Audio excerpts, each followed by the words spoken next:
Hello, hi friend, कशा आहात तुम्ही? आय होप सगळे ठीकच असताल. तर माझ्या कुकिंग चॅनलमध्ये तुमचं सर्वांचं मनापासून स्वागत आहे. आणि आपण रेसिपीला स्टार्ट करण्याच्या अगोदर माझ्या चॅनलला सबस्क्राईब केलं नसेल तर प्लीज, प्लीज माझ्या चॅनलला सबस्क्राईब करा आणि रेसिपी आपली स्टार्ट करूया. तर मी इथे एक न्यू रेसिपी घेऊन आलेली आहे आणि आपण रेसिपी स्टार्ट करूया. इथं मी घेतलेलं आहे 1 किलो चिकन आणि 1 किलो चिकनचं थोडंसं मी रस्सा करणार आहे आणि बाकी चिकन फ्राय करणार आहे आणि जे त्यासाठी जे काही साहित्य वगैरे, मसाले वगैरे लागणार आहेत, ते तुम्हाला मी दाखवणार आहे. तर मी चिकन 2 ते 3 पाण्याने वॉश करून घेतलेलं आहे आणि एक गॅस चालू करून त्याच्यावरती मी कढई ठेवलेली आहे. थोडंसं तेल ह्याच्यामध्ये आपल्या कढईमध्ये तेल ॲड केलेलं आहे आणि 1 चमचा आलं, 1 चमचा लसूण म्हणजे पेस्ट टाकलेली आहे आणि थोडीशी मी त्याला तेलामध्ये परतून घेतलेलं आहे. नंतर थोडीशी 1 चमचा 1 ते 1.5 चमचा मी हळद आणि 2 चमचे मी सॉरी धना पावडर मिक्स केलेला आहे आणि त्याच्यामध्ये तो पण जे मसाला आहे ना, ते पण मी व्यवस्थित परतून घेतलेला आहे. तर मला बनवायचं आहे चिकन सूप कारण आमच्या घरात सगळ्यांना आवडतं म्हणून मी चिकन सूप बनवण्यासाठी त्याला थोडंसं आलं, लसणाची पेस्ट वगैरे धना पावडर, हळद टाकून चवीनुसार मीठ ॲड करून सगळं व्यवस्थित सूप बनवणार आहे आणि आता थोडीशी मी कोथिंबीर टाकलेली आहे. तर तुम्ही पाहू शकता आपलं चिकनचा कलर वगैरे किती छान आलेला आहे. जेणेकरून आपण लसणाची आणि आलं आलं लसणाची पेस्ट वगैरे घातली तर तळून थोडंसं परतून घेतलं ना, तर खूप छान सूप तयार होतो. तर इथं मी घेतलेलं आहे आपल्या भाजीसाठी लागणारं खोबरं, कांदा आणि कोथिंबीर. तर आधी मी सगळ्यात आधी थोडंसं तेल टाकून खोबऱ्याला एकदम ब्राऊन कलर असा करून घेणार आहे आणि ऑलमोस्ट आपलं खोबरं पण एकदम रेडी झालेलं आहे. तर आता मी ह्याच्यामध्ये कांदा ॲड करून कांदा पण ब्राऊन करून घेणार आहे. तर आपण समजा चिकनच्या भाजीत म्हणा, मटणाच्या भाजीत म्हणा, कांदा वगैरे हे करतो.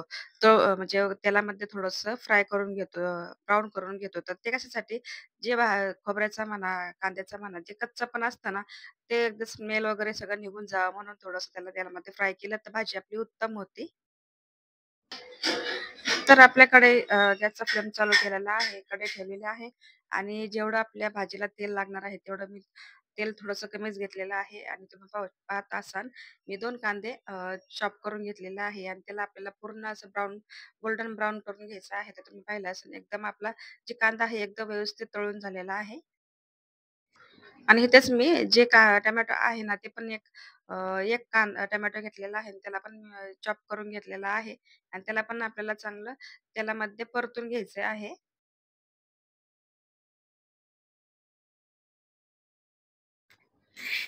टोमॅटो वगैरे असं फ्राय करून घ्यायचं आहे आपल्या तेलामध्ये जेणेकरून समजा आपल्या भाजीमध्ये दिसला नाही पाहिजे. तर इथं आपला टोमॅटो आणि कांदा जे आहे ते एकदम व्यवस्थित परतून झालेला आहे. आता आपण तुम्ही पाहिलं असेल की चिकन सूपमध्ये थोडंसं मी अ, आलं लसणाची पेस्ट टाकली होती. तर आपल्याला इथे थोडीशी क्वांटिटी कमी करायची आहे. अर्धा चमचा मी इथं आलं आणि अर्धा चमचा मी लसूण म्हणजे दोन्ही मिक्स करून पेस्ट ह्याच्यामध्ये टाकलेली आहे आणि जे काही मसाले वगैरे आहे ना, आपण मगाशी मिक्सरमध्ये वाटून घेतलेले आहे. तर ते ह्याच्यामध्ये मी आपल्या त्या कांद्या आणि टोमॅटोमध्ये मिक्स करून घेणार आहे आणि त्याला पण चांगले मी तेल सुटेपर्यंत परतून घेणार आहे. तर तुम्ही पाहिलंच असेल, की आपल्या जे मसाले आहेत ते त्याला एकदम व्यवस्थित तेल सुटलेलं आहे. तर आपली आता ह्या स्टेजला आपल्याला थोडेसे मसाले, बेसिक मसाले जे आहे, ते आपण ह्याच्यामध्ये ॲड करूया. तुम्हाला तर माहिती आहे माझे मसाले कोणतेच आहे. तिथे मी टाकलेला आहे 1 चमचा 1 चमचा मी इथे घेतलेला आहे. मटण मसाला 1 चमचा मी घेतलेला आहे. चिकन मसाला आणि होममेड मसाल्याचं इथं मी अर्धा चमचा घेतलेला आहे आणि ह्याला पण मी चांगलं जोपर्यंत तेल सुटत नाही तोपर्यंत असंच परतून घेणार आहे.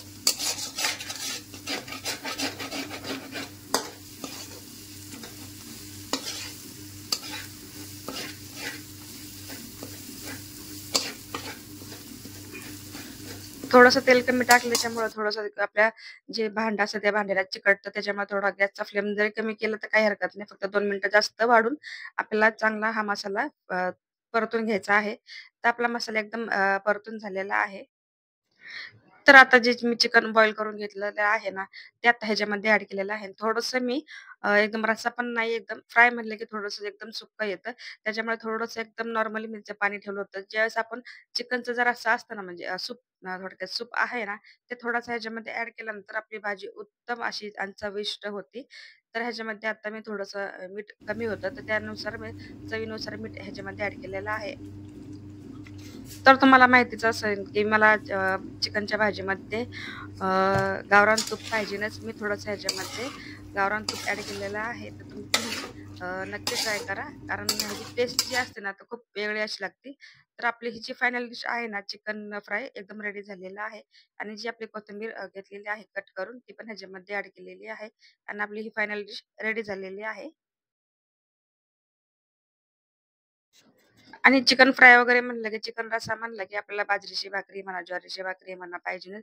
तर त्यासाठी ही रेसिपी मी आतापर्यंत शेअर केलेली नाही. तर ही पण रेसिपी तुमच्याशी मी शेअर करणार आहे.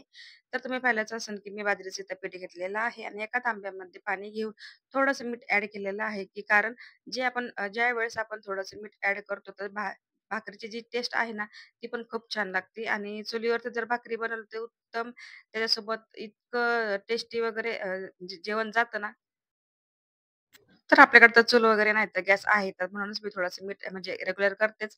तर आज पण मी थोडंसं मीठ ॲड केलेलं आहे आणि जी बाजरीची भाकरी आहे ना, ती एकदम मी व्यवस्थित बघा तुम्ही पाहता असाल, की मी माझ्या भाकरी जी आहे ना, मोठ्या-मोठ्याच असतात आणि आपली बाजरीची भाकरी पण बनवून तयार झालेली आहे आणि आपला तवा एकदम पूर्णपणे तापलेला आहे.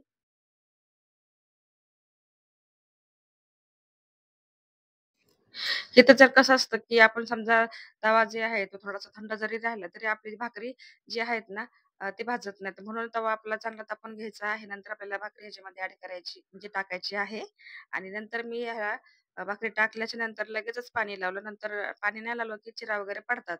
तर म्हणून मी इथं लगेच पाणी लावून घेतलेलं आहे. तर इथं मी घेतलेलं आहे दोन्ही बाजून म्हणजे एक साइड आपली भाकरीची भाजून झालेली आहे आणि आपल्याकडे तुम्हाला आधीच सांगितलं होतं, की आपल्याकडे चूल वगैरे नाही तर आपण तव्यावर तर न भाजता जर अशी भाकरी जर भाजली तर उत्तम खायला लागते. तर तुम्ही पाहिलंच असेल, की मी भाकरी कशा पद्धतीने भाजलेली आहे आणि ह्याची दोन्ही जी बाजू आहेत ना, एकदम भाजून घ्यायची आहे आणि जेवढी भाकरी पातळ असेल ना, तेवढी कुरकुरीत होती आणि खायला पण चविष्ट लागते. तर आपली ही फायनल डिश एकदम रेडी झालेली आहे. तर हे तर आपली एकदम डिश रेडी झालेली आहे. बाजरीची भाकरी, चिकनचा रस्सा आणि चिकन फ्राय. तर हा व्हिडिओ तुम्हाला कसा वाटला नक्की मला कमेंटमध्ये सांगा. आणि व्हिडिओ आवडला असेल तर व्हिडिओला माझ्या लाईक करा, चॅनलला सबस्क्राईब करायला अजिबात विसरू नका. भेटूया नेक्स्ट व्हिडिओमध्ये. तोपर्यंत स्वतःची काळजी घेत राहा आणि सर्वात महत्त्वाचं खात जा. बाय. Take care.